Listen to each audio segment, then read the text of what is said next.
Welcome back नाज़रीन। इस वक्त मेरे साथ मौजूद हैं मुस्लिम लीग नवाज से कानूनदान भी हैं वो और मुंतखब नुमाइंदे भी हैं पंजाब असम्बली के और मुख्तलिफ कमेटियों में भी उनका नाम है और बड़े ही सीजन्ड पॉलिटिशियन हैं। वेलकम करते हैं प्रोग्राम में। अस्सलाम वालेकुम जनाब चौधरी अमजद अली जावेद साहब। जी वालेकुम अस्सलाम जवाद साहब, कैसे मिजाज हैं सर? ठीक ठाक जी है? अल्लाह शुक्र, अल्लाह का करम है जी। अच्छा लेन जी, पहले तो आपको मुबारकबाद दे दें। आपकी जो हुकूमत है उन्होंने कछुआ और खरगोश की स्टोरी जो है ना उसको सच साबित कर दिया है। खरगोश की चाल चलने वाले आराम से अब सोए पड़े हैं और कछुए की चाल में आपने चल चल के मंजिल मकसूद तय कर ली और तरामीम भी हो गई और या अफरीदी अपॉइंट भी हो गए। क्या कहेंगे आप? जी शुक्रिया जवाद साहब। बात यह है कि मुबारकबाद मुझे नहीं, उन तमाम कुव्वतों को जानी चाहिए जो नवाज शरीफ और बेनजीर ने जो एक फैसला किया था कि एक आईनी कोर्ट का कि एक अदालत अलग से हो, जो मामला बार बार उलझते हैं ना। जी दूसरी बात जो आपने की है जी जी कि या अफरीदी साहब की, हमारी कौम का एक मजाज बन चुका है कि हम करें तो सुबहान अल्लाह, आप करें तो अस्तगफिरुल्लाह। उनको ये याद नहीं है कि ये वही या अफरीदी है जिसको मुनीब जो है वो सुपरसीड करके आया था। उस वक्त मुनीब भी चौथे नंबर पे था। हाँ, ठीक हाँ, है, बिल्कुल सही है। और आज उनके पेट में मरोड़ उठ रहा है। तो जब आप एक बात इस आपने ही जुडिशल की तरफ से ये फैसला हुआ और ये पहले मुख्तलिफ जगह मुख्तलिफ मसाले मौजूद है और हाल ही में जो जज एलिवेट हुए हैं पंजाब से, वो कितने कितने नंबर से एलिवेट हुए हैं। तो ये सारी चीजें देख लें तो मामला तो चलते आ रहे हैं। आज चूंकि कुछ लोगों को वो चीज हजम नहीं हो रही, तो वो कभी काजी फायजा का नाम लेके कर रहे थे, कभी कोई कर रहे थे। तो अब जब एक फैसला मुल्क की जो जमहूरी कुव्वतें हैं उन्होंने मिलकर किया है तो फिर उन्हें हजम करना चाहिए और एक जमहूरी रूह के मुताबिक उसको। अच्छा चौधरी साहब, मैं दूसरे सवाल पे आता हूं। प्रोड्यूसर साहब आप मेरे साथ हैं? वो नाम सही करें, आप अपने चौधरी साहब का नाम ठीक करें। अच्छा अपना चौधरी साहब आगे बढ़ते हैं प्रोग्राम में। जब हम एक सवाल उठाते हैं, खा वो मैं हूं खा वो पब्लिक हो या दीगर लोग जो हैं, वो जब सवाल उठाते हैं कि ये पाकिस्तान में जब भी देखें, अब अगर या अफरीदी को लाया गया है तो आप जो मर्जी कह लें, सीनियरिटी को क्रॉस किया गया है या जो भी, लेकिन कोई ये नहीं कह सकता कि आइन के बाहर जाके हुआ है, कानून के बाहर जाके हुआ है। ये बिल्कुल बैने ही एक आइनी जो है पोस्टिंग है और आइन के तरीके से ही आपने मुंतखब किया उनको। और फिर ये हामिद खान साहब का वावेला करना और हामिद खान साहब का ये कहना कि जी पहले उन्होंने अफवाह फैलाई कि ये हलफ नहीं लेंगे, इनकार कर देंगे। अब जबकि उनको पता चल गया है कि ऐवान सदर से मेहमाना ने ग्रामी का नाम भी पूछ लिया गया है जो तकरीब में शामिल होंगे। दूसरा, जस्टिस काजी फाइज ईसा ने मुलाकात भी की है या अफरीदी से। तो अब मुझे बताएं कि ये जो वकला तहरीक है उसमें से हवा निकल गई है गुब्बारे से या अभी भी कोई चांसेस हैं?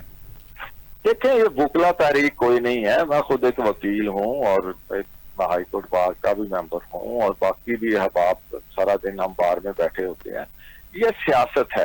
अब अहमद खान का ग्रुप एक सियासी जमात से इनका ताल्लुक है, तो वो उस एजेंडे को आगे बढ़ाने के लिए ये बातें कर रहे हैं। तो इसमें कोई वकला तहरीक नहीं है। वो इनके ग्रुप की होगा कि वो अपनी जमात के एजेंडे को, सियासी एजेंडे को आगे बढ़ाने के लिए इस तरह की बातें करेंगे, लेकिन इसमें कोई दम नहीं है। और बाकी जो सुपर आइन वाली बात आपने की है, यही तो बात मैंने पहले की है कि आप करें तो अल्हम्दुलिल्लाह, सुबहान अल्लाह, कोई दूसरा करे तो अस्तगफिरुल्लाह। तो ये वही या अफरीदी है जिसका मैंने कहा कि जब इन्हें सुपरसीड किया गया था उस वक्त तो मोहम्मद खान को कोई याद नहीं आया था।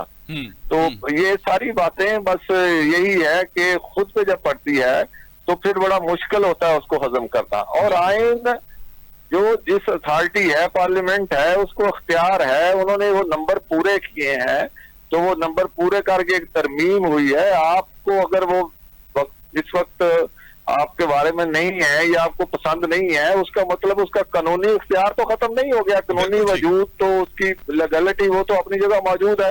वो आपके कहने, मानने, ना मानने, सुनने, वावेला करने से तो कुछ नहीं होगा। वो तो आपने रास्ता उसने बनाना है, वो बना लिया, वो चलेगा उसके साथ। अच्छा, आज एक जमानत हुई है बुशरा बेगम की जस्टिस गुल हसन औरंगजेब की अदालत से, इस्लामाबाद हाई कोर्ट से, तो तोशाखाना 2 से। तो आप क्या समझते हैं कि अब कोई और मुकदमा इनके खिलाफ है, या चूंकि रोबकार का तो आपको भी पता उस पर लिखा होता है अगर किसी और मुकदमे में मतलूब नहीं है तो रिहा किया जाए रोबकार के ऊपर, तो अब आप समझते हैं कि ये रिहाई हो जाएगी या किसी और मुकदमे में मतलूब है बुशरा बेगम? जवाब साहब, इसके मुताल्लिक मेरे पास कोई फैक्ट इंफॉर्मेशन नहीं है। जो जाहिर है यहाँ इस्लामाबाद में बैठे लोग हैं उनमें इसका इल्म होगा कि और भी मुहतरमों के खिलाफ कोई है एफआईआर या नहीं है। तो फिल वक्त अगर नहीं होगी वो, तो जैसे आपने खुद बयान फरमा दिया कि रोबकार पे लिखा होता है कि अगर इनके खिलाफ कोई और मुकदमा नहीं है तो इनका रहा कर दिया जाए। तो वो अब जब रोबकार जाएगी, जो मुकदमात अगर हुए तो जाहिर है फिर वो रहा नहीं होगी। अगर कोई मुकदमा हुआ तो फिर जाहिर है रिहाई नहीं होगी। तो ये तो उसकी सिस्टम के साथ चलेगा। अच्छा, अब मुझे बताएं कि मुस्लिम लीग नवाज इस वक्त कंफर्टेबल है, क्योंकि लग ये रहा है कि जो 4 आजाद अरकान आपको वोट दे चुके हैं वो हुकूमती बेंचों पे आ चुके हैं। क्या अब आने वाले दिनों में क्या कोई ऐसे चांसेस हैं कि मौलाना साहब भी हुकूमती बेंचों पे आ जाएं? देखिए, वो बात फिर वही है, जिन लोगों को अपनी अपनी सियासत है, अगर उनको ये 4 लोग जो आजाद आए हैं, कंफर्टेबल होने की बात तो हम तो पहले भी अक्सरियत के हवाले से तो हमें कोई इशू था नहीं। ये 2/3 अक्सरियत के हवाले से कुछ चीजें थी। कुछ लोग जो हैं उन्होंने ये फैसला किया कि ये मुल्क के सियासी हालात जो हैं इनके इस्तेहकाम के लिए जरूरी है कि हम इस सरफटहोल से निकलें, हम जाती अपनी जातियात से आगे बढ़ के मुल्की मफाद के मुताबिक फैसले करें। तो अगर उन्होंने किया है तो इससे जाहिर है जमहूरियत स्ट्रेंथन होगी, मुल्क में सियासी फजा बेहतर होगी। और मौलाना बड़े जीरक सियासतदान हैं और हालात पे उनकी बड़ी नब्ज पे हाथ होता है। तो अब हम उम्मीद करते हैं कि ये अब जो फजा बनी है एक दूसरे के साथ मिलके चलने की, तो वो भी चलेंगे, क्योंकि मुल्क का मुस्तकबिल उतनी तेजी से तरक्की की तरफ हम जा सकते हैं जितनी तेजी से मुल्क के अंदर ये सियासी जो है सूरत हाल उसमें इस्तेहकाम होगा। तो मुआशी सूरत हाल इस्तेहकाम में अब बेहतरी की तरफ आ चुकी है, वो बड़ी तेजी से उसकी तरफ जाएगी। बिल्कुल ठीक। तो मौलाना साहब उम्मीद है कि वो हुकूमत के साथ हाथ बढ़ाएं। अच्छा, मुझे ये बताएं कि सियासी लोगों का काम होता है एक दूसरे पे ब्लाइंड फेथ करना। मिसाल के तौर पे अगर मुस्लिम लीग नवाज के अरकान असम्बली हैं तो एक दूसरे का उनको पूरा पता है, ब्लाइंड फेथ है एक दूसरे का, यानी एक दूसरे पास के ऊपर पूरा यकीन है। मैंने ये वाहिद जमात देखी है पीटीआई कि अब देखें जैन कुरैशी कस्में उठा उठा के अपनी सफाइयां दे रहा है, और शाह महमूद कुरैशी को अंदर से मैसेज भेजना पड़ा है कि मेरा बेटा मेरे साथ बेवफाई नहीं कर सकता। लेकिन सवाल यह है कि शाह महमूद कुरैशी ने यह नहीं कहा कि मेरा बेटा इमरान खान के साथ बेवफाई नहीं कर सकता, उन्होंने कहा मेरा बेटा मेरे साथ बेवफाई नहीं कर सकता।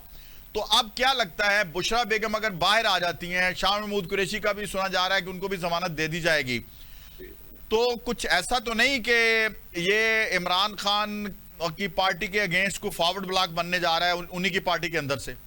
देखें, ये जमात पीटीआई के अंदर धड़ेबंदी तो, और इतने धड़े तो शायद तारीख में किसी जमात ने नहीं देखे जितने इस जमात के अंदर है। छोटे छोटे भी दर्जनों में बात चली गई है।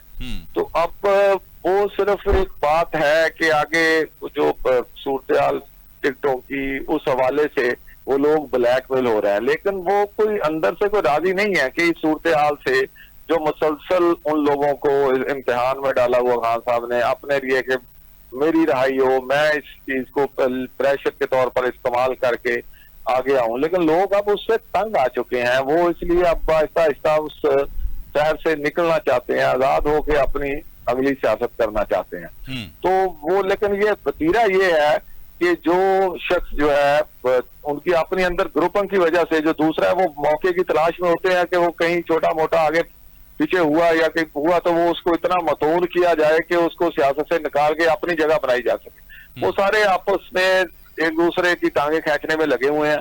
तो उससे जाहिर है उनकी जमात का नुकसान उनका है जो भी है, लेकिन वो उसी जो अंदरूनी उनकी खलफशार है उसी का नतीजा है ये जैन कुरैशी और दूसरे लोगों पे जो तबर्राबाजी हो रही है।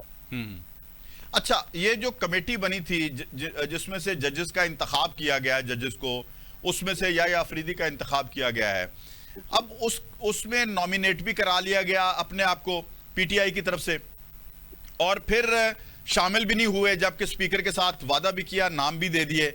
ये भी रवश इनकी पुरानी आपको लगती है? क्योंकि मौलाना साहब की तारीफें इतनी ज्यादा कर दी, अब ट्रोलिंग दोबारा शुरू हो चुकी है उनकी। सही, वो बात यही है ना जो मैं पहले कर रहा हूँ कि इस जमात के अंदर सिवाय इमरान खान के किसी कोई बर्थ नहीं है। अगर मैं सख्त लफ्ज ना हो तो किसी की कोई औकात नहीं है। हाँ। तो वो अगर बाहर बैठ के कोई हालात के पेश नजर उसके तनाजर में कोई जमहूरी फैसला करते हैं, मुल्क के मफाद में फैसला करते हैं, तो वो दूसरे लम्हे अंदर से खान साहब का कोई मैसेज आ जाता है कि ये नहीं करना, तो उनकी क्रेडिबिलिटी इस तरह कर करके अपनी जमात के तमाम लीडरों की उन्होंने जीरो कर दी है। तो इसलिए कोई उनको मानने के लिए तैयार नहीं होता। तो इस मर्तबा भी यही कुछ हो रहा है अब भी। बिल्कुल ठीक है। अच्छा, एक आखिरी सवाल है कि क्या आपको लगता है कि इस वक्त जो माहौल बना हुआ है ये ठीक भी हो पाएगा या इसी तरह चलता रहेगा? नहीं, अब आहिस्ता आहिस्ता जो है ना कि जो इन्होंने जो पीटीआई ने जो एहतजाज धरने इसकी पीक देख ली है। पूरा जोर जो वजारत आला केपीके का था उसकी सारी ताकत सरफ करके अब ये डलवान का सफर शुरू हो गया।